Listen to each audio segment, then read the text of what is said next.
Dalam Bapa dan Putra dan Roh Kudus. Amin. Bapa di surga, kami mengucap syukur dan terima kasih bahwa di tengah segala problem kehidupan yang seringkali buntu, tidak ada harapan, dan Engkau datang membebaskan, mengurai masalah kami dengan caramu sendiri. Bantu kami ya Bapa untuk tetap percaya di tengah segala kesulitan apapun. Terpujilah namamu kini dan sepanjang segala masa. Amin. Para saudara, bacaan pertama dan bacaan Injil berkisah tentang orang yang sakit kusta. Bila Anda tahu bagaimana orang yang sakit kusta, maka kita mengerti dan faham betapa susahnya, malunya, terasing, bebaskan, disingkirkan, dijauhkan. Dan ini menunjukkan suatu titik kemacetan dalam kehidupan kita. Seperti hidup tapi mati. Mati dikala hidup. Menimbulkan suatu perasaan yang tak ada artinya, hopeless. Dan inilah pengalaman-pengalaman yang sulit dalam kehidupan kita. Pengalaman yang tak dapat dilukiskan dengan kata-kata. Di samping sebagai kutukan, disingkirkan dan dijauhkan, diasingkan, tidak boleh bergaul dengan banyak orang. Coba Anda bayangkan. Coba Anda rasakan betapa sulitnya. Tetapi Yesus datang kepada kita untuk membebaskan berbagai macam kesulitan, penderitaan, apapun juga bentuknya. Dan itulah Yesus, itulah Allah. Allah yang menciptakan segala sesuatu baik. Tetapi juga Tuhan membebaskan kita dari segala belenggu, ketakutan, kecemasan, kegelisahan, penderitaan, dan salib. Saya mau menunjukkan satu titik di mana ketidakmungkinan itu terjadi ketika dalam sejarah bangsa Israel. Anda bisa bayangkan ketika bangsa Israel ditarik, dipaksa keluar dari Mesir. Mereka berhadapan dengan lautan luas. Mereka tidak bisa menyeberang, tidak ada jembatan. Tapi Musa berdoa, Tuhan, bagaimana ini mungkin? Lalu dengan angin badai yang dikirim oleh Tuhan, sungai itu terbelah dan mereka berjalan melintasi lautan yang luas itu. Dan tentara Mesir ketika masuk ke lautan itu dihancurkan, ditenggelamkan. Ketika dalam perjalanan bangsa Israel dari padang gurun selama 40 tahun.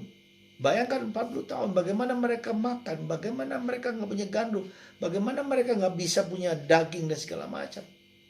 Untuk makan hidup mereka sehari-hari. Di padang gurun. Tuhan mengirim burung dara dan mana. Seperti jewawut makanan setiap hari. Tuhan memelihara kehidupan kita. Dan paling besar adalah ketika peristiwa Yesus wafat, diperlakukan tidak adil, disalib, mati, dikubur.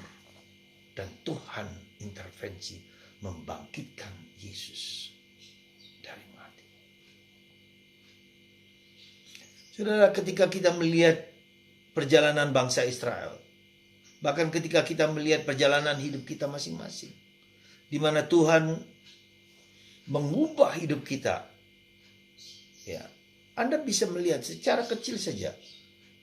Ketika kita lahir dari pertemuan antara sperma dan indung telur, saya selalu kagum.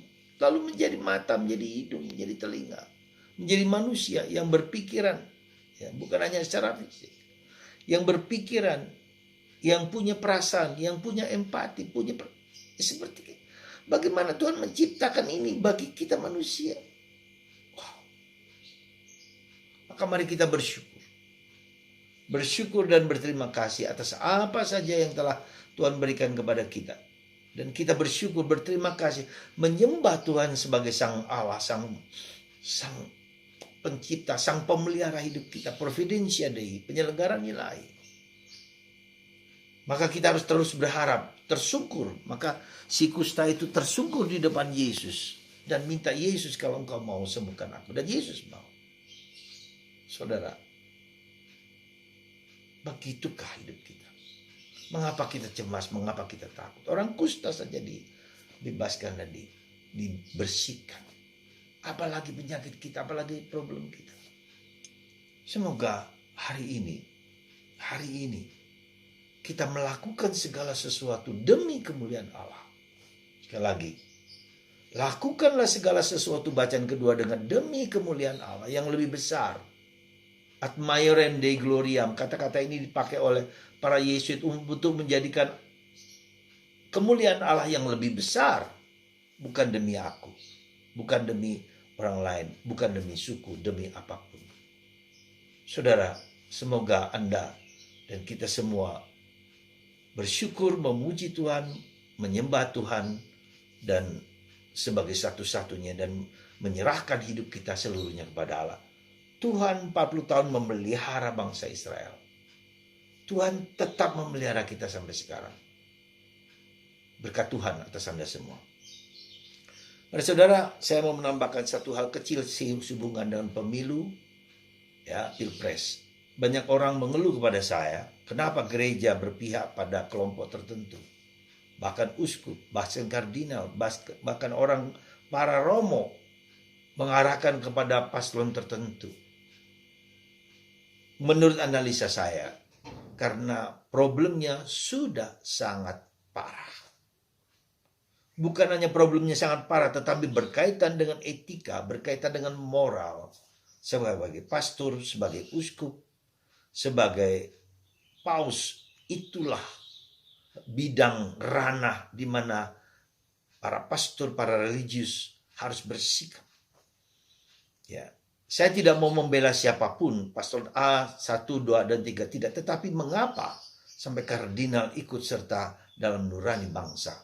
Karena sudah keterlaluan, sudah menghancurkan identitas kita sebagai manusia.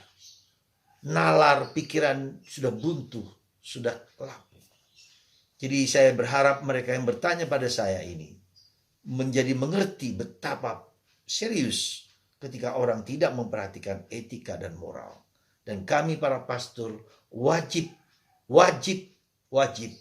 untuk berbicara tentang hal tersebut.